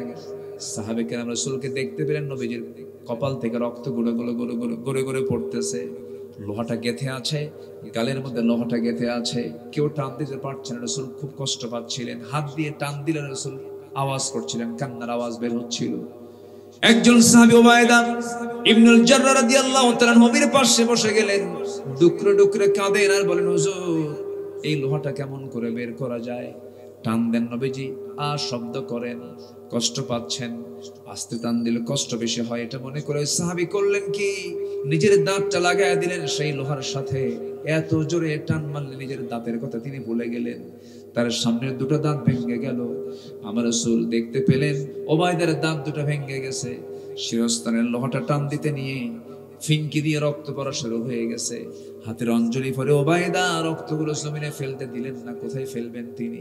এটাকে তিনি বরকত মনে করে, যদিও রক্ত তো হারাম, বিশ্বনবীর দেহের রক্তটা রাসূল কাড়াল করে করে চুষে চুষে পান করছিলেন। রাসূল দেখে ফেলে বলছেন, ওবায়দা কি করছো? কার রক্ত পান করো? হুজুর, আপনার রক্ত ফেলবো কোথায়? কোন জমিনে ফেলবো আমি? এই জন্য আমি বরকত মনে করে পান করছি। রাসূল বললেন, ও ওবায়দা রে, যে দেহে বিশ্বনবীর রক্ত প্রবেশ করে সেই দেহ চিরদিনের জন্য আল্লাহর জাহান্নাম হারাম হয়ে যায়। আমার নবীজি মাথায় ব্যান্ডেজ লাগানো হলো, গালের শিরস্ত্রাণের লোহাটা বের করা হলো, সেখানে রক্ত ক্ষত ক্ষত করে গড়ে গড়ে পড়তেছে। রাসূল মুখ নড়াতে পারছিলেন না। সেই সময় রাসূল বলেন, সাহাবীরা শক্ত খাবার খেতে পারছেন, আমাকে হালুয়া দিয়ে দাও। রাসূল মিষ্টি খেয়েছেন দাঁত ভাঙার আগে না দাঁত ভাঙার পরে? আমার নবীজি ব্যান্ডেজ লাগায় আছেন, কপালে ব্যান্ডেজ লাগানো, রক্তাক্ত রাসূল। আমার নবীজি এবার বলছেন, সাহাবীরা দেখো তো, যুদ্ধ তো থেমে গেছে, আমার কোন কোন সাহাবী দুনিয়া থেকে বিদায় নিল। আমার নবীর চোখের সামনে দেখা গেল নবীজির আপন চাচা সাইয়্যিদুশ শুহাদা আমির হামজার লাশটা ক্ষত বিক্ষত হয়ে পড়ে আছে, পা এক জায়গায়, চোখ এক জায়গায়, কান এক জায়গায়, ক্ষত বিক্ষত লাশ তার পড়ে আছে। আমার নবীজি বলেন, সাহাবীরা আমার চাচার ওই যে পাটা নিয়ে আসো, আমার চাচার কানটা নিয়ে আসো, সব এক জায়গায় করো। আর একজন সাহাবীর লাশ রাসূল দেখতে পেলেন, তার লাশটাও বিকৃত করে ফেলা হয়েছে। সেই সাহাবীর নাম হলো আব্দুল্লাহ ইবনে জাহাশ রাদিয়াল্লাহু তাআলা আনহু। রাসূল বলেন, সাহাবীরা রে, এই আমার চাচার সাথে আব্দুল্লাহ বিন জাহাশের লাশটা তোমরা কি কবরে দাফন করে দাও, কারণ এই লাশগুলো কিয়ামতের দিন পৃথকভাবে আল্লাহ রাব্বুল আলামিন হাজির করাবেন। আব্দুল্লাহ বিন জাহাশ যেদিন শহীদ হয়ে যান উহুদের দিন, তিনি দোয়া করছেন, আল্লাহ আজকের এই যুদ্ধে অংশগ্রহণ করছি, আমি যেন প্রবল বেগে বাতিলদের বিরুদ্ধে মোকাবেলা করতে পারি। এক পর্যায়ে কাফেররা যেন আমাকে অ্যাটাক করে ফেলে, আমার হাতটা কেটে ফেলে, আমার কানটা কেটে ফেলে, আমার নাকটা কেটে ফেলে, আমার চোখটা তুলে ফেলে, আমার নাক কান সব যেন কেটে ফেলে, যেন বিকৃত করে দেয়।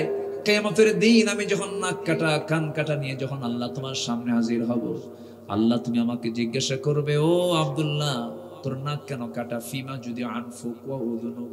সেই দিন বলবা, আল্লাহ তোমার জমিনে তোমার দিন কায়েমের জন্য জিহাদ করতে গিয়ে আমি শহীদ হয়েছি, আমার নাক কেটে নিয়েছে কাফেররা, আমার কান কেটে নিয়েছে, এই জন্য তোমার সামনে আজকে অঙ্গ নিয়ে হাজির হয়েছি। আল্লাহ তুমি সেই সময় বলবে, যা আব্দুল্লাহ আজকে কোনো বিচার না করে তুই শহীদ, আজকে তোকে জান্নাত দিয়ে দিলাম। আমার বন্ধুগণ, উহুদের ময়দানে আমার নবীজি এবার গুনতেছেন শহীদগুলো কারা কারা। এমন সময় লক্ষ্য করে দেখেন দূর থেকে একজন মহিলা বোরকা পরে আসতেছে, গাটা ঢেকে ঢোকে নবীর সামনে হাজির হয়ে গেছে।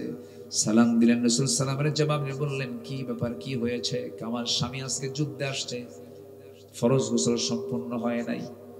তোমার স্বামীর নামটা কি? হানজালা। নতুন বিয়ে করেছে হুজুর, ফরজ নামাজ ফজর পড়বে সময় পায় নাই, ফরজ গোসল করবে সময় পায় নাই, আমার কাছ থেকে বিদায় নিয়ে এসেছে, জান্নাতে নাকি সে আমার সঙ্গে দেখা করবে। দেখুন তো আমার স্বামীর খবরটা কি। আমার রাসূল বলেন, দেখো আমার সাহাবীর আমার হানজালার লাশটা কোথায়? তন্ন তন্ন করে খুঁজে খুঁজে বের করার চেষ্টা করা হলো, বের করা যাচ্ছিল না। ইতিমধ্যে জিবরিল আমিন এসে বলছেন, ইয়া রাসূলুল্লাহ, আপনার প্রিয় সাহাবী হানজালার লাশটা আপনি চিন্তা করবেন না, তার ফরজ গোসলটা বাদ থাকার কারণে তার ফরজ গোসল সম্পূর্ণ করানোর জন্য সম্মানজনক ফেরেশতা, সম্মানিত ফেরেশতা দিয়া জান্নাতে তুলে নিয়ে জান্নাতের পানি দিয়ে তাকে ফরজ গোসল রব্বুল আলামিন সম্পূর্ণ করায় দিতেছে। লাশ ফেরেশতারা নামায় নিলেন, জানাজা সম্পূর্ণ হবে, জানাজা শুরু হয়ে যাবে। নবীজি জানাজা সম্পূর্ণ করা দিয়ে বলছেন, সাহাবীরা দেখ, আমার হামজালা দুনিয়া থেকে বিদায় হয়েছে, তার ফরজ গোসল সম্পূর্ণ হয়েছে, তার লম্বা লম্বা চুল দিয়ে দেখো এখনো জান্নাতের পানিগুলো গড়ে গড়ে পড়ে। আমার বন্ধুগণ, আমার নবীজির দাঁত চলে গেছে, দিন কায়েমের জন্য কোমর চলে গেছে।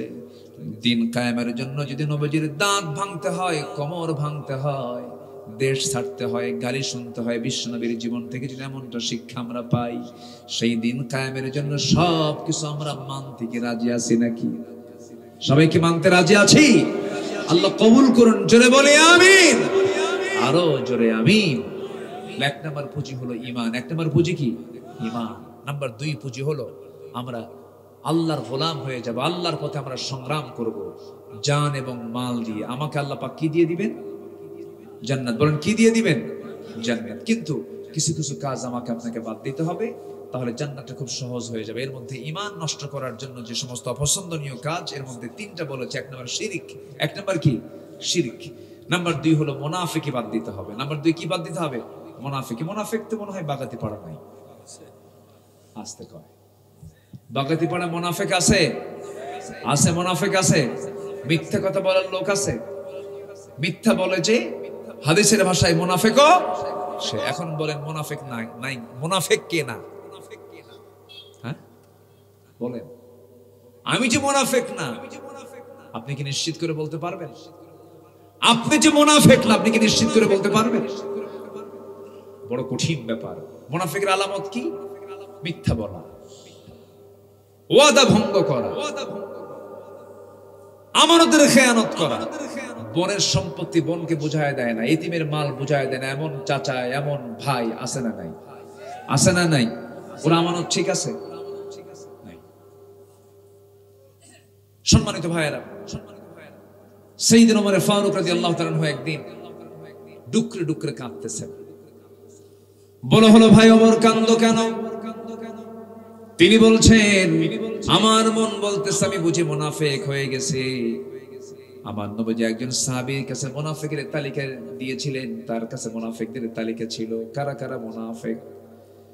সেই সাহাবী হুযায়ফা রাদিয়াল্লাহু আনহুর কাছে গিয়ে একদিন ওমর ফারুক হাওমাও করে কেঁদে কেঁদে বলছে, ভাই হুযায়ফা, রাসূল তো তোমার কাছে মুনাফিকের তালিকা দিয়েছেন, দেখো তো ওই তালিকার মধ্যে আমি ওমর ফারুক আমার নামটা আছে নাকি? সেই সাহাবী, দায়িত্বপ্রাপ্ত সাহাবী, কেঁদে কেঁদে বলছেন, ভাই ওমর, আপনার নামটা এর মধ্যে থাকবে, আপনি এমন চিন্তা করেন কেন? রাসূল তো আপনার শানে বলেছেন, আমার ওমর ফিল জান্নাহ, আবু বকর ফিল জান্নাহ, আপনি তো জান্নাতি, দুনিয়াতে আপনি জান্নাতের সংবাদ পেয়ে গেছেন। সাইয়েদনা ওমর ফারুক বলেন, শোনো আমার ভাই, আমার মন বলে, আমার যেমন আমার যে দুরবস্থা, আমার মন বলে আমি বুঝি মুনাফিক হয়ে গেছি। এই জন্য আমার বন্ধুগণ, এই বিষয়টা নিয়ে সবার ভিতরে টেনশন আছে না নাই বলেন? চিন্তা থাকার দরকার আছে না নাই বলেন? আচ্ছা, আমরা শিরিক করবো না, জোরে বলি ইনশাআল্লাহ। নাম্বার 2 হলো মুনাফিকি করবো না। নাম্বার 3 হলো অহংকার করা যাবে না। অহংকার আছে যার, পতন হবে তার, পতন হবে তার। ছাত্র বৈষম্য বিরোধী আন্দোলনের ছেলেরা, মেধাবী ছাত্র, যোগ্য সম্পন্ন শিক্ষার্থী, তারা স্টাডি করে বড় বড় ডিগ্রি তারা নিয়েছে।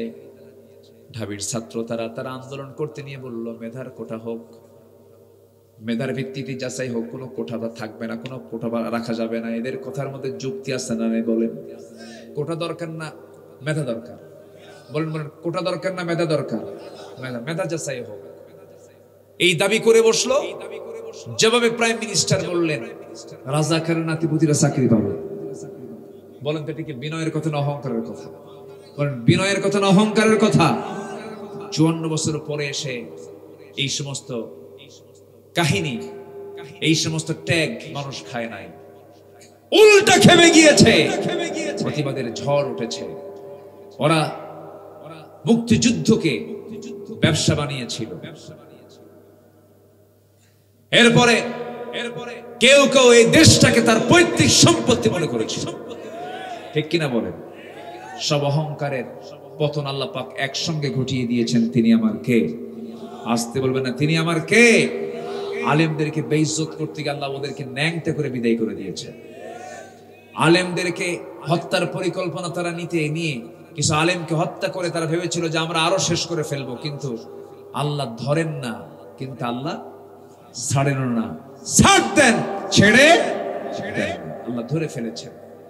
আমরা এই সময়কে আমরা কাজে লাগাবো, প্রত্যেকটি ভাইয়ের কাছে আমরা দ্বীনের দাওয়াত পৌঁছিয়ে দেব, জোরে বলি ইনশাআল্লাহ। দ্বীনের সৌন্দর্য আমরা উপস্থাপন করব, জোরে বলি ইনশাআল্লাহ। আল্লাহর অপছন্দনীয় 17টা অপকর্ম আছে, এর মধ্যে 3টা বলেছে। নাম্বার 4 হলো কুফর, অবাধ্যতা। নাম্বার 5 হলো আল্লাহ রাসূলকে কষ্ট দেওয়া। নাম্বার 6 হলো অভাবের ভয়ে সন্তানকে হত্যা করা, রিজিকের ভয়ে সন্তানকে হত্যা করা। এমন বাপও আছে না নাই? এমন মাও আছে না নাই? এখন হত্যার সিস্টেমটা ভিন্ন। পেটের মধ্যে আগে দেখে ছেলে হলো না মেয়ে হলো, হঠাৎ করে আসলো কিনা, শেষ করে ফেলে, কেমনে চলবো, নিজের চাকরি নাই, সন্তানকে হত্যা করে ডায়াগনস্টিক সেন্টারে গিয়ে। এমন ডাকাত খুনি আছে না নাই? আল্লাহ পাক বলছেন এগুলো হচ্ছে আল্লাহর পছন্দনীয় কাজ। ওয়ালা তাকতুলু আওলাদাকুম খাশিয়াতা ইমলাক নাহনু নারযুকুহুম ওয়া ইয়্যাকুম। নাম্বার 7 হচ্ছে পিতামাতার সঙ্গে খারাপ আচরণ যারা করবে, এটা আল্লাহর খুব অপছন্দনীয় কাজ। কাউকে বিদ্রুপ করে মন্দ নামে ডাকা, নাম একটা কিন্তু বিদ্রুপ করে, হেয় প্রতিপন্ন করে, তাকে ইনসাল্ট করে ডাকা, এমন কিছু বদমাইশ আছে না বলেন তো? আছে না নাই? কোন আদম সন্তানকে অসম্মান করা যাবে না। নাম্বার 9 হলো গীবত যারা করে। নাম্বার 10 হলো সুদের কারবার যারা করবে। সুদের সর্বনিম্ন গুনাহ হলো নিজের মাকে বিয়ে করা। জোরে কোন নাউযুবিল্লাহ, আরো জোরে কোন নাউযুবিল্লাহ। বাগাতি পারে সুদ নাই, এখন কি উঠবেন না, উঠলি ভাববো ওটাই সুদ খায়, বসেন। আচ্ছা, নাম্বার 11 হলো আল্লাহকে ভুলে থাকা। আল্লাহকে ভুলে থাকা মানে কি? নামাজ না পড়া মানে কি? কাকে ভুলে থাকা বলেন? বলেন বলেন বলেন বলেন। কোন হারাম কাজে জড়িয়ে থাকা মানে কি? কাকে ভুলে যাওয়া? আল্লাহ বলছেন তুই আমাকে ভুলে যাবি, আমিও তোকে ভুলে যাব। আল্লাহ ভুলে গেলে নিরাপদ না বিপদ? শুধু বিপদ না মহাবিপদ? মহাবিপদ, আল্লাহকে ভুলে থাকা। নাম্বার 12 হলো এতিমের সম্পদ আত্মসাৎ করা। নাম্বার 13 হলো আল্লাহ ছাড়া অন্য কাউকে ভয় করা। নাম্বার 14 হলো অপচয় করা। কি করা বলেন তো? অপচয় করা। সম্পদ আছে বলে কি অপচয় করা যাবে? বলেন, অপচয় করা যাবে না, কখনো অপচয়, আমরা অপচয়ের ধারে পাশে আমরা যাব না, জোরে বলি ইনশাআল্লাহ। ইসলাম অপচয়কে পছন্দ করে না, আল্লাহ পাক মৃত ব্যয়কে পছন্দ করেন। নাম্বার 15 হলো ধন সম্পদ আল্লাহর রাস্তায় ব্যয় না করে আকাম কুকামে খরচ করা। আছে না? আসতে বলবেন না, আছে না নাই? আচ্ছা। নাম্বার 16 হলো দুনিয়াবি লোভে মিথ্যা শপথ দেওয়া, ওয়াদা ভঙ্গ করা। নাম্বার 17 হলো আল্লাহর পথকে না ধরে শয়তানের পদাঙ্ক অনুসরণ করা। এই 17টা অপকর্ম যদি আমরা ছেড়ে দিতে পারি, আমাকে মোহাব্বত করবেন যিনি, তিনি আমার কে? 5 ওয়াক্ত নামাজ পড়বেন কারা কারা? একটু হাত তুলে দেখেন তো দেখি। 5 ওয়াক্ত নামাজ, জোরে বলি ইয়া আল্লাহ, আরো জোরে বলি ইয়া আল্লাহ। আমাদেরকে 5 ওয়াক্ত সালাত আদায় করার তৌফিক তুমি আল্লাহ দিয়া দাও। জোরে বলি আমিন, আরো জোরে আমিন, আরো জোরে আমিন। কষ্ট দিয়ে ফেললাম, কষ্ট দিয়ে ফেললাম। সম্মানিত ভাইয়েরা, আমরা কতটা নিরাপদ আছি প্রতিবেশী দেশ দেখলে টের পাবেন। নামাজ পড়ছে, পুলিশ পিটাচ্ছে। নামাজ পড়ছিস কেন? মসজিদ ভেঙে দেওয়া হচ্ছে। ওদের কাছ থেকে আমাদের শেখার কিছু নেই। সাম্প্রদায়িক দাঙ্গা ওদের দেশে আছে, আমার দেশে সাম্প্রদায়িক সম্প্রীতি আছে, ঠিক কিনা বলেন? আমরা দেশকে সামনের দিকে এগিয়ে নিয়ে আমরা এই দেশকে একটি মডেল দেশে রূপান্তরিত করতে চাই, ইসলাম দিয়ে, কোরআন দিয়ে। জোরে বলি ইনশাআল্লাহ, আরো জোরে বলি ইনশাআল্লাহ। এজন্য আমি ওই সমস্ত ভাইদের একটু দৃষ্টি আকর্ষণ করতে চাই। ইদানিং আমি ফেসবুকে লক্ষ্য করে দেখছি, দুনিয়াবি কিছু অর্থ কামানোর জন্য ফেসবুক অনলাইনে কিছু অর্থ, কিছু লিকুইড মানি কামানোর জন্য নিজের বউকে ভিডিওর সামনে তুলে নিয়ে এসে আপত্তিকর ডিসপ্লে করে জাতির সামনে বউকে বেহায়ার মতো বের করে দেয়। এরকম আছে না নাই বলেন তো? কাপল ভিডিও, হ্যাঁ, কাপল ভিডিও আছে না নাই? এই কাপল ভিডিও যারা করে এর চাইতে নোংরা, এর চাইতে বড় জেনা আমার দৃষ্টিতে আর নাই। অন্দরমহলের অভিনয়গুলো, বাচন ভঙ্গি, নাচন ভঙ্গি, নোংরামি, অঙ্গর প্রদর্শনী করে এই যে আপনি কামাইগুলো করছেন, কিয়ামতের দিন আল্লাহ পাক আপনাকে জিনার মামলা দিয়ে জাহান্নামে উপর করে ঢুকায় দেবে। একটু কণ্ঠ সুন্দর করে দিয়েছেন আল্লাহ পাক, আপনার নারী, আপনার কণ্ঠ সুন্দর, আপনি অশ্লীল গান গেয়ে আপনি ভাইরাল হচ্ছেন, আপনি এক রাতেই সেলিব্রিটি বনে যাচ্ছেন, ভালো কথা। কিন্তু সামনের বিশাল একটি স্থায়ী জীবন সামনে আসে না নেই বলেন? ইহকাল না পরকাল? পরকাল। আপনার মেয়ে, আপনার বোন, আপনার স্ত্রী আপনার কাছে একটা আমানত, এটা মাথায় রাখবেন।